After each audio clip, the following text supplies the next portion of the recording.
Assalamualaikum warahmatullahi wabarakatuh. Sahabat channel Tuan Guru, semoga kita selalu dalam lindungan Allah Subhanahu wa taala, diberikan nikmat iman dan Islam, diberikan rezeki yang halal dan thayyiban, barakah dan berlimpah, amin amin ya rabbal alamin. Sahabat channel Tuan Guru, mari kita simak bersama-sama ceramah dari Gus Miftah. Semoga apa-apa yang nantinya disampaikan menjadi ilmu yang bermanfaat dan barokah. Amin amin ya rabbal alamin. Mari kita bersama-sama menyimak ceramah beliau dengan seksama.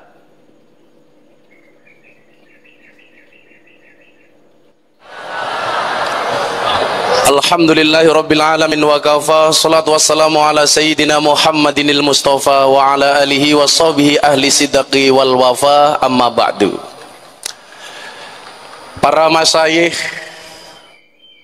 Pak Kiai Said, yang mudah-mudahan Allah panjangkan umurnya dalam kebaikan, amin. Ada Profesor Nasruddin yang saya sering sembunyi-sembunyi ikut kajian beliau hikam di masjid ini. Saya terakhir kali mengikuti beliau kajiannya waktu itu adalah Idfin wujudaka fi ardil khumul. Yang mudah-mudahan beliau mengikhlaskan ilmunya untuk saya, amin. Penceramah kita Gus Ali, mentor saya poligami. Beliau memprovokasi saya untuk nikah lagi tapi tidak berhasil. Kenapa? Karena beliaunya juga belum tambah. Asli itu. Pak Kiai Salim, Gus Isom, dan semua para kiai yang saya muliakan, sebenarnya berat saya hari ini harus datang karena istri saya masih di rumah sakit dengan penyakit yang gak serius. Nanti saya minta doa dari Pak Kiai Said khusus untuk istri saya satu-satunya. Oh, ya. Ya, karena kalau saya ditanya apakah Gus Miftah mau menikah lagi, nunggu takdir. Kalau memang takdirnya ada ya saya menikah lagi. Kalau tidak ada takdirnya, insya Allah saya menciptakan takdir saya sendiri. Begitu saya melihat para kiai di hadapan kita, kemudian Anda hadir, saya ingat dengan syairnya Imam Syafi'i, uhibbus solihina walastu minhum la'alli an anala bihimus syafa'ah wa akrahu man tijaratuhul ma'asi walau kunna sawa'an fil bidawah. Apa kata Imam Syafi'i? Saya mencintai orang soleh walaupun saya bukan bagian dari orang soleh. Kenapa? La'alli an anala bihimus syafa'ah, karena saya berharap mendapatkan kebaikan dari orang-orang yang soleh. Maka alhamdulillahirabbil alamin, ini luar biasa datang ke sini karena cinta dengan orang soleh. Bahkan saking cintanya dengan NU, kopiahnya NU. Yang kopiahnya NU saya doakan masuk surga. Kopiahnya.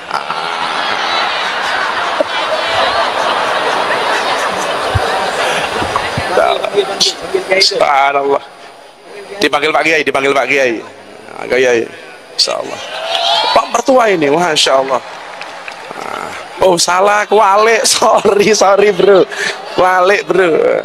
Oh ini maratuane Pak Sekjen ini. Muhammad. Monggo Kiai. Okay. Saya sangat berat karena istri saya belum keluar dari rumah sakit. Maka tadi sore saya menerima penghargaan Santri Award dalam kategori santri inspirasi di bidang dakwah. Saya hanya menyampaikan saya didedikasikan anugerah ini untuk istri saya, karena saya meyakini kesuksesan seorang suami pasti berangkat dari doa seorang istri. Betul? Itu artinya semakin banyak istri semakin banyak yang mendoakan, begitu kan? Salah apa benar ibu-ibu? Salah. Itulah cowok selalu salah di mata cewek.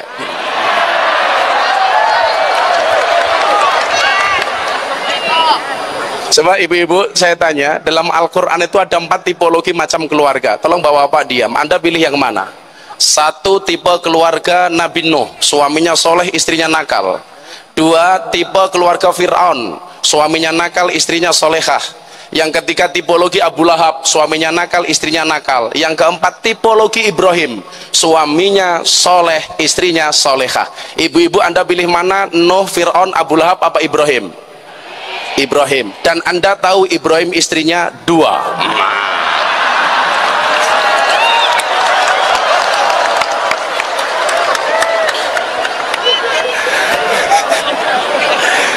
Ibu-ibu yang di belakang langsung teriak, nggak jadi Ibrahim, Fir'aun juga nggak apa-apa, kata.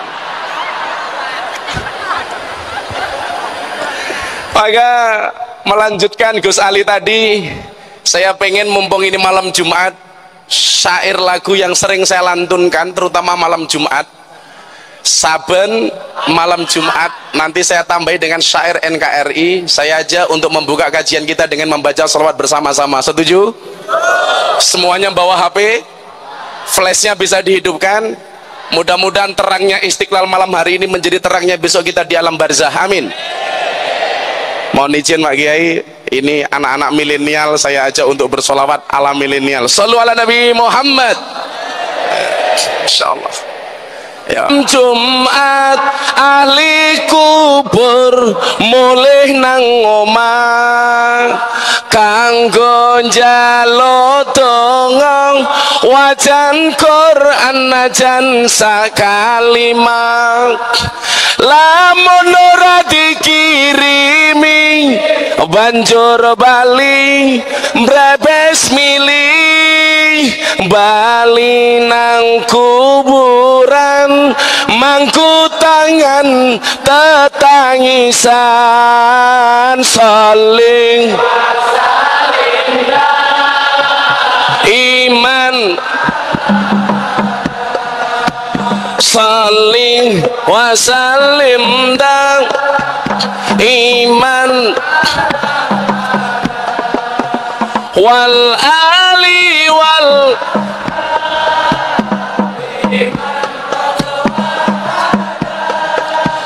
wal ali wal ashab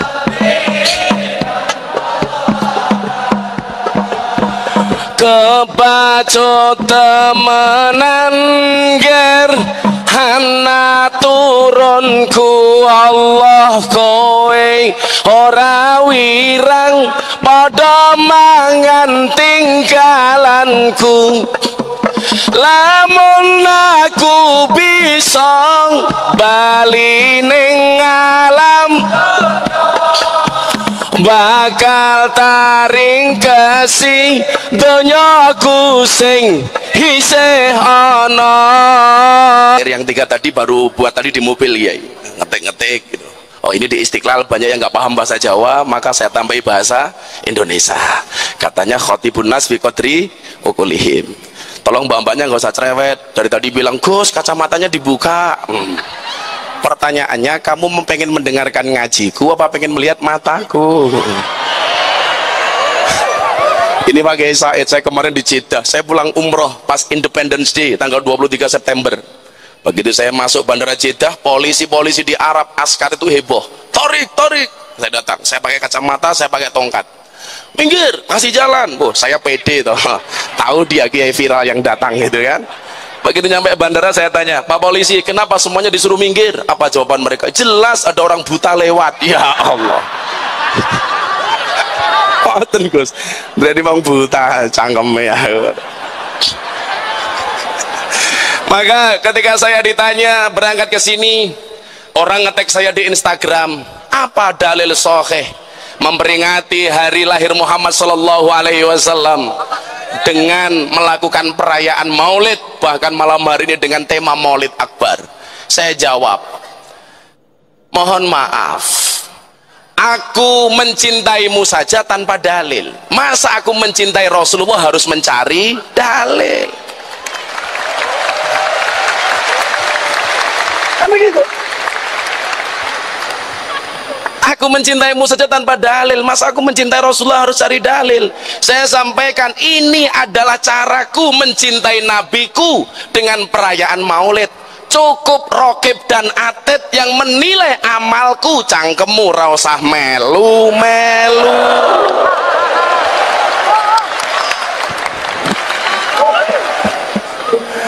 Sehingga saya hanya mau cerita, karena saya juga rindu dengan istri saya di rumah sakit. Saya mau cerita kerinduan seorang hamba kepada baginda Rasulullah Muhammad sallallahu alaihi wasallam. Mudah-mudahan perasaan itu malam hari ini kita miliki, sehingga kita menempatkan Rasulullah sebagai cinta pertama kita, bukan orang lain. Amin Allahumma amin. Ibu-ibu, saya mau tanya, ibu tolong dijawab, kalau anda disuruh milih, siapa yang lebih kamu cintai, nabimu atau suamimu? Ayo merongos. Bu, siapa yang lebih kamu cintai, suamimu apa nabimu? Oh, nabi. Saya ketika ditanya sama istri saya, itu saya bilang, Beb,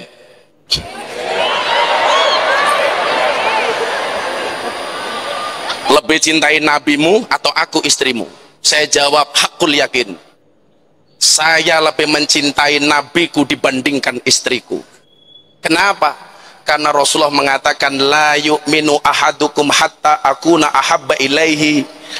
Mencintai Rasulullah didahulukan daripada walidihi wa nasi ajmain.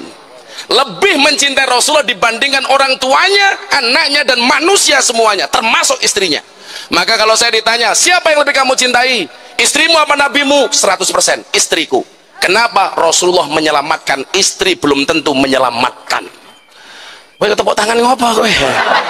Kowe katanya kagol karo bojomu kowe. Ada mantan istri, tidak ada mantan nabi. Rasulullah khairul bariyah nadhrah ilaiha, manusia terbaik yang begitu indah untuk dipandang. Sementara istri, mohon maaf, istrimu di rumah lebih banyak senyumnya apa lebih banyak merengutnya? Senyum itu gambaran surga, merengut itu gambaran neraka. Kalau istrimu di rumah sering merengut, berarti keluargamu neraka apa surga? Neraka. Maka benar Pak, suami itu kalau punya istri galak, insya Allah besok di akhirat tidak akan disiksa oleh Allah. Kenapa? Karena di dunianya sudah sangat tersiksa.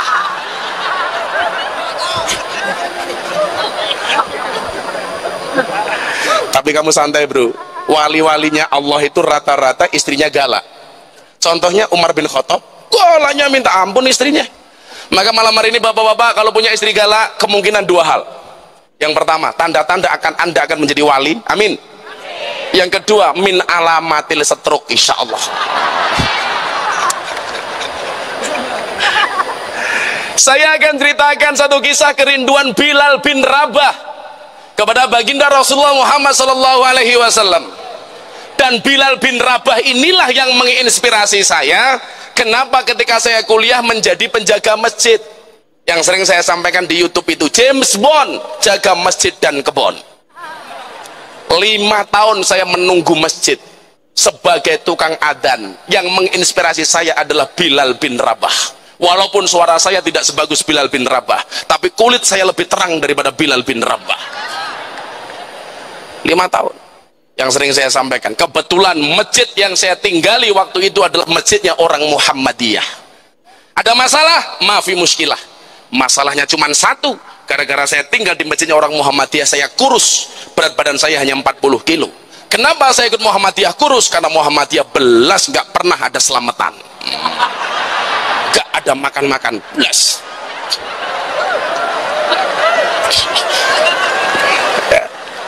Begitu saya menikah dengan orang NU, saya kembali jadi takmir NU di masjid, berat badan saya langsung naik 100 kilo. Kenapa saya jadi orang NU gemuk? Karena orang NU dikit-dikit makan, yasinan makan, tahlilan makan, maulutan makan, rojaban makan, istighosahan makan, tetangganya sakit minta didoakan makan, yang sakit mati makan lagi itu 7 hari. Nanti rupanya kayak besek kabeh.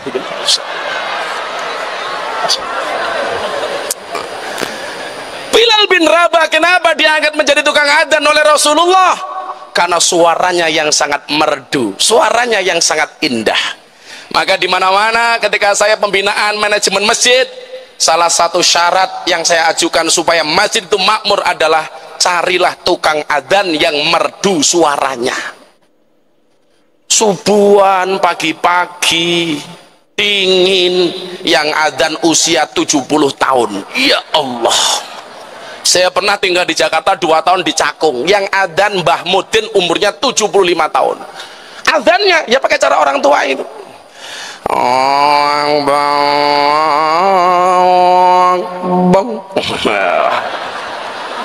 Aduh ya Allah.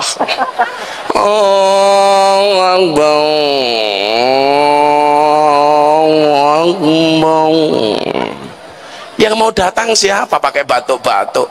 Di Jakarta Timur tuh pakai Said masih ada masjid yang pakai puji-pujian loh. Adzannya sudah sepuh, yang adzan juga orang ini adzan sendiri, puji-pujian sendiri. Saya masih ingat betul itu tahun 2005. Puji-pujiannya itu Astaghfirullahaladzim, Astaghfirullahaladzim, innallaha ghafurur rahim. Diterjemahkan pakai bahasa ngapak, orang Banyumas ternyata. Ya Allah Gusti inyong nyuwun ngapura sekadai dosa inyong lan dosane Bapak Biyung inyong. Ya Allah, yang mau berangkat siapa? Setelah pujian, adzan sendiri, pujian sendiri, qomat sendiri, diimami sendiri. Ya Allah, dan makmumnya saya sendiri. Tahu makmumnya cuman saya sendiri, imamnya belagu, tengok belakang sambil bilang sawu sufufakum bis shalah. Makmumnya cuman satu, sawu sufufakum bis shalah. Akhirnya ya saya jawab sami'na wa ata'na. Dan ini problem masjid-masjid di Indonesia, problem masjid-masjid di Indonesia. Naudzubillah min dzalik. Bilal bin Rabah ketika Rasulullah meninggal dunia, beliau seperti sahabat yang lainnya sangat bersedih dan berduka cita. Apalagi yang meninggal Rasulullah, meninggal ulama pun kita dikatakan man lam yazan bimautil ulama fahuwa munafikun. Apalagi ini meninggalnya Rasulullah. Dia bersedih berhari-hari sampai akhirnya Bilal bin Rabah memutuskan untuk menghadap kepada Abu Bakar. Apa yang disampaikan oleh Bilal bin Rabah?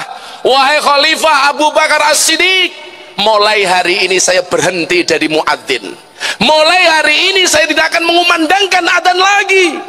Ditanya sama Abu Bakar, kenapa Bilal? Ingat Bilal, saya tidak akan pernah menurunkan orang yang pernah diangkat oleh Rasulullah. Karena engkau yang mengangkat sebagai tukang adzan adalah Rasulullah, maka saya tidak akan pernah memberhentikanmu wahai Bilal. Bilal menangis, wahai Abu Bakar, saya minta berhenti. Kenapa? Engkau tahu wahai Abu Bakar, setiap kali menjelang waktu adzan saya mendatangi rumah itu, yang saat itu ditunjuk oleh Bilal adalah makamnya Rasulullah. Setiap kali menjelang adzan saya datang ke tempat itu, saya membangunkan Rasulullah atau sebaliknya Rasulullah yang mencari aku. Wahai Rasulullah, sudah saatnya adzan wahai Rasulullah, masuk waktu sholat wahai Rasulullah. Rasulullah bangun dari tempat peraduannya, kemudian menuntun tanganku ke menara itu. Dia membawa tanganku untuk naik ke menara itu. Begitu aku naik ke menara, wajahku menatap wajahnya Rasulullah. Setiap kali saya naik ke atas menara, begitu saya memandangkan kalimat adzan, mataku bertatapan dengan mata Rasulullah. Dan hari ini aku tidak mampu untuk melakukan itu wahai Abu Bakar. Mendengar jawaban Bilal bin Rabah, akhirnya Abu Bakar mengatakan, kalau memang seperti itu alasanmu wahai Bilal, aku izinkan kamu untuk berhenti menjadi tukang adzan. Coba mas, zaman dulu itu tukang adzan idola. Kamu pengen menjadi idola, tidak harus menjadi ustadz viral dulu, cukup tukang adzan. Mbak, kalau cari suami, carilah tukang adzan. Jelas. Kenapa? Sholat 5 waktunya saja dijaga, apalagi hatimu.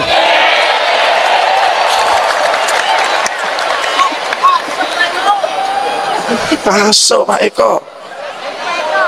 Bilal galau karena ditinggal oleh Rasulullah. Kamu galau karena diputus dari pacarmu. Please deh. Maka saya selalu bilang, cukup cintai pasanganmu dengan menggunakan hati.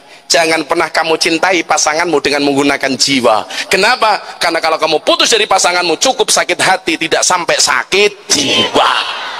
Rungokno. Kamu malah galau, aku nganan, kamu ngiri, aku bertahan, kamu malah lari. Iya.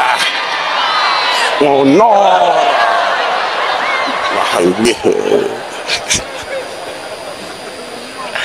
Sallu ala Nabi Muhammad. Akhirnya apa? Setelah memutuskan mundur dari tukang adzan, Bilal bin Rabah memutuskan untuk pergi ke tanah Syam. Pergilah Bilal bin Rabah ke tanah Syam dengan penuh kegalauan. Andilau antara dilema dan galau.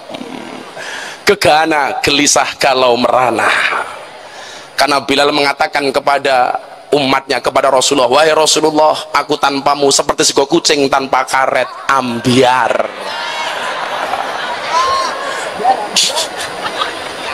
Ngapunten lho Kiai, bahasa anak-anak ini soalnya. Alasan mbahmu. Tolong mbak-mbaknya jangan maju-maju, kena mas-masnya itu loh, mundur dikit, kamu mundur dikit. Kamu kenapa saya suruh mundur? Cantiknya kelewatan.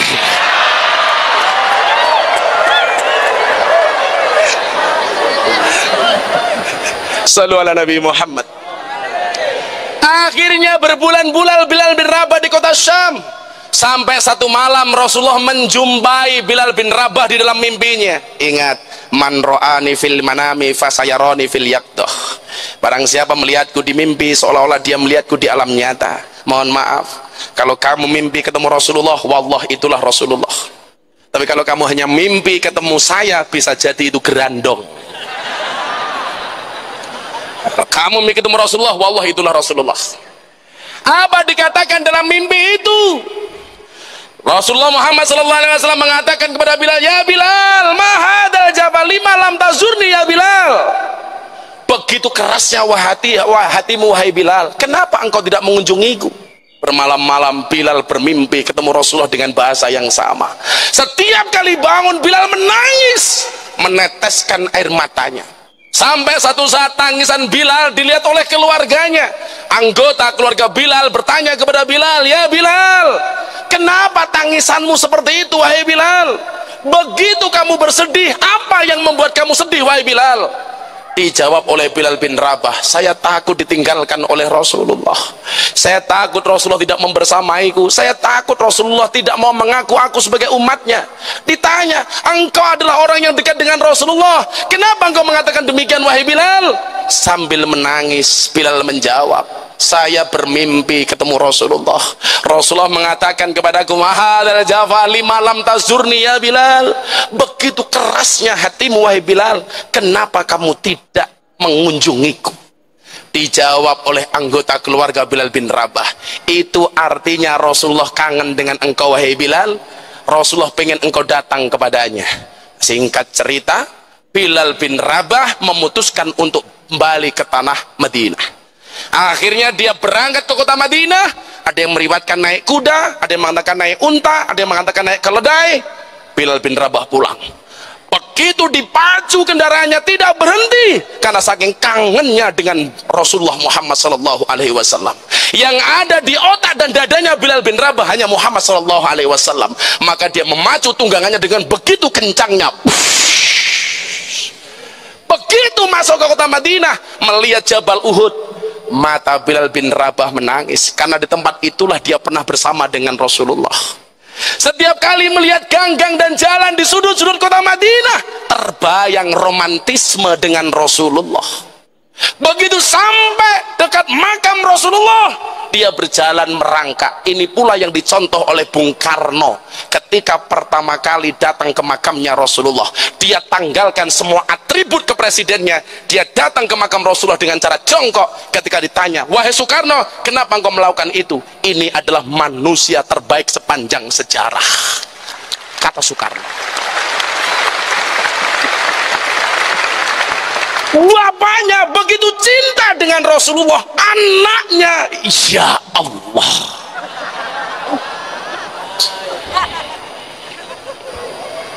Sudah, jangan dibully, didoakan saja. Mudah-mudahan dapat hidayah. Didoakan saja beliau panjang umur, sehingga orang sedunia mati beliau hidup sendiri, insya Allah.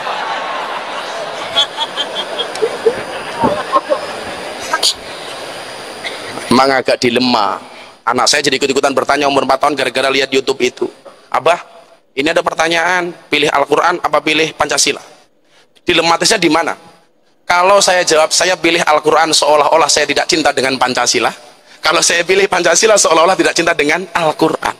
Kalau saya mengatakan Muhammad, seolah-olah tidak cinta dengan Soekarno. Maka perbandingan yang tidak sepadan. Maka saya sering mengatakan bahasa seperti ini apa? Kalimatul haq yuridu biha batilun. Seolah-olah kalimatnya benar, tapi ini mengandung kebatilan di dalamnya. Maka sederhana saja, sudah nggak usah kamu ikuti, diam saja. Nggak usah dibully, sudah didiamkan saja. Dijarke insya Allah mati dewe, insya Allah. Betul? Santai. Orang NU itu dibully santai saja bro. Kita biasa-biasa saja kok. Kan saya sering mengatakan, ketika ada orang membicarakan kekuranganmu, tersenyumlah. Kenapa? Kekuranganmu saja menarik perhatian mereka, apalagi kelebihanmu.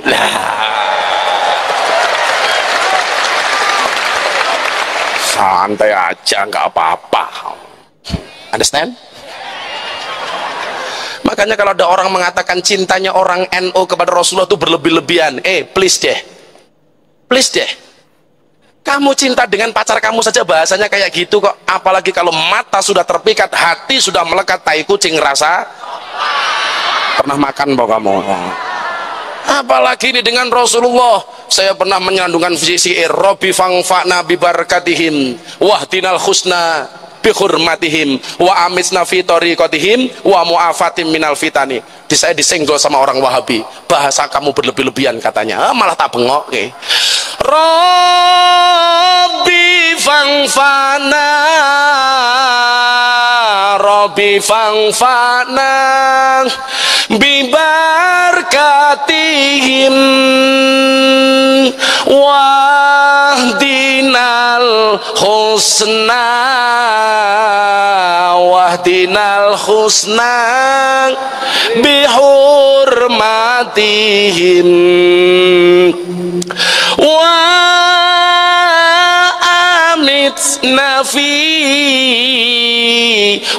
amitna fi tariqatihim wa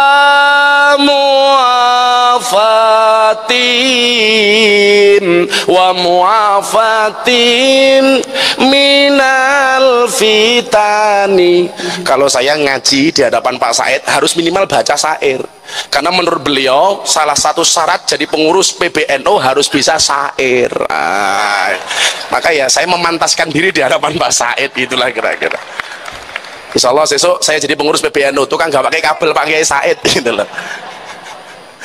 Pak Said tindak, saya bawakan tas kan lumayan. Siapa ngerti amplopnya keliru barang gitu.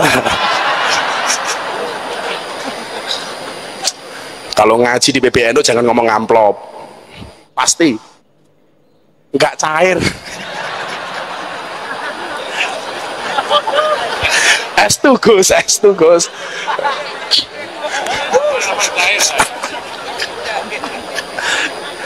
Pokoknya ya dikasih ya diterima, nggak dikasih ya pamitnya bola bali gitu.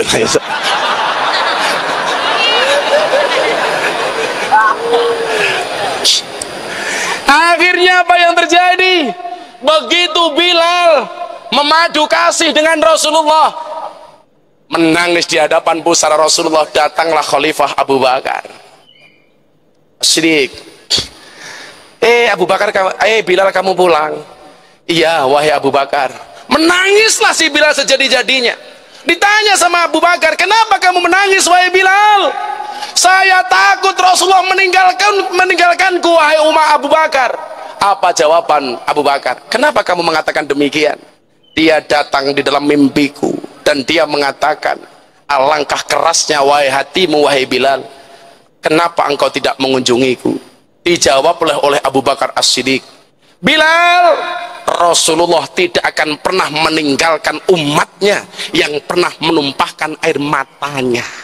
Rasulullah tidak akan pernah meninggalkanmu karena matamu senantiasa basah dengan tangisan karena kerinduanmu kepada Rasulullah. Akhirnya Bilal bin Rabah datanglah Umar. Begitu ngobrol santai, Abu Bakar bilang, Bilal, mau nggak kamu dengan adzan untuk kamu? Bilal menjawab, saya nggak mau.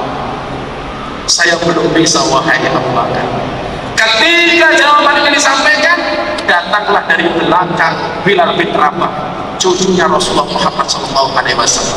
Saat Hasan memegang tangan kanannya Bilal, si Husain memegang tangan kirinya Bilal. Begitu memegang tangan, apa dikatakan oleh Hasan?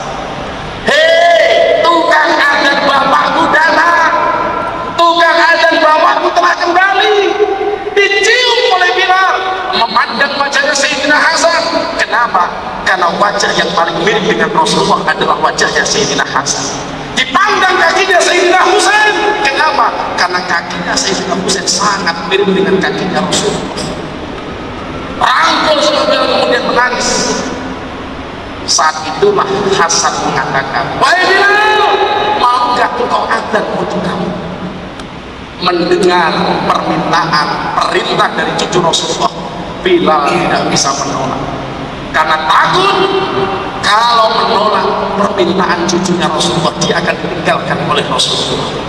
Maka dengan langkah kekay, Bilal bin Rabah naik ke menara masjid. Pelan-pelan dia naik, terbayang memori dengan Rasulullah. Dia terbayang dengan tangan yang dipegang oleh Rasulullah, kemudian diantarkan ke menara itu. Bilal mulai menangis. Setiap dia naik ke anak tangga, kembali matanya menetes dengan deras sampai akhirnya naik ke menara masjid. Kalimat pertama dia pemandangan Allahu Akbar, Allahu Akbar. Bilal masih mampu untuk melafazkan kalimat berikutnya, asyhadu an la ilaha illallah. Bilal masih mampu memandangkan sampai kalimat ketiga, asyhadu anna Muhammadar Rasulullah.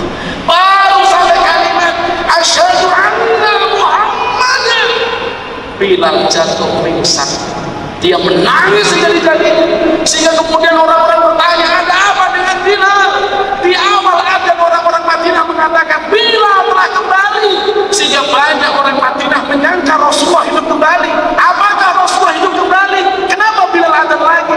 Dijawab sama yang lain, Rasulullah tidak kembali, tapi Bilal yang kangen dengan Rasulullah. Begitu Bilal pingsan, akhirnya didatangi oleh orang-orang di kelilingnya, ditanya, kenapa kamu wahai Bilal? Wahai saudaraku, aku tidak mampu mengucapkan kalimat Muhammad karena begitu rindunya hatiku kepada Rasulullah. Pertanyaannya hari ini adalah, seberapa rindukah kita dengan Rasulullah? Seberapa cintakah kita dengan Rasulullah? Seberapa jauhkah kita ingin bertemu dengan Rasulullah? Maka saya meyakini perayaan kita malam hari ini di masjid ini, kalau kemudian kita datang ke sini atas nama cinta dengan Rasulullah, almarhum ma'aman ahabba, yuhsyarul marhum ma'aman ahabba, anta ma'aman ahbabta. Kamu besok di padang masyarakat dikumpulkan bersama orang-orang yang kamu cintai. Kalau hari ini anda datang ke masjid Istiqlal karena cinta dengan Rasulullah, wallah, kita akan bersama-sama dengan Rasulullah. Amin. Kalau hari ini datang ke masjid ini karena cinta dengan orang-orang saleh, kita akan dimasukkan ke dalam surganya Allah bersama orang-orang saleh. Anda yang tidak punya keturunan kiai, satu akan minimal mudah-mudahan mampu kiai. Mampu kiai itu jauh lebih keren daripada kiai. Maka saya ingin kemudian kalimat-kalimat al-barjanji dalam kitab Sikuturo dan lain-lain kita baca tidak ada di mulut saja, tetapi menyimpan kerinduan dari dalam hati kalimat Rasulullah. Maka malam hari ini saya ajak bersama-sama untuk membaca sholawat Hasbi Rabbi Jallallah ma fi qalbi ghaibullah Nur Muhammad sallallahu la ilaha illallah. Sallu ala Nabi Muhammad. Hasbi Rabbi Jallallah ma fi qalbi ghaibullah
Alhamdulillahirabbil alamin. Telah selesai kita menyimak ceramah dari Gus Baha. Semoga apa-apa yang kita raih menjadikan ilmu yang bermanfaat dan barokah. Amin amin ya rabbal alamin. Jadi kesimpulan dari ceramah tersebut, bagaimana Bilal begitu cintanya terhadap Rasulullah, menjadi inspirasi kita, contoh bagi kita seorang Bilal, seorang yang tukang adzan pada waktu itu, begitu menyentuh kisahnya. Cukup sekian saja dari kami. Apabila ada kesalahan, mohon maaf yang tiada batasnya. Wassalamualaikum warahmatullahi wabarakatuh.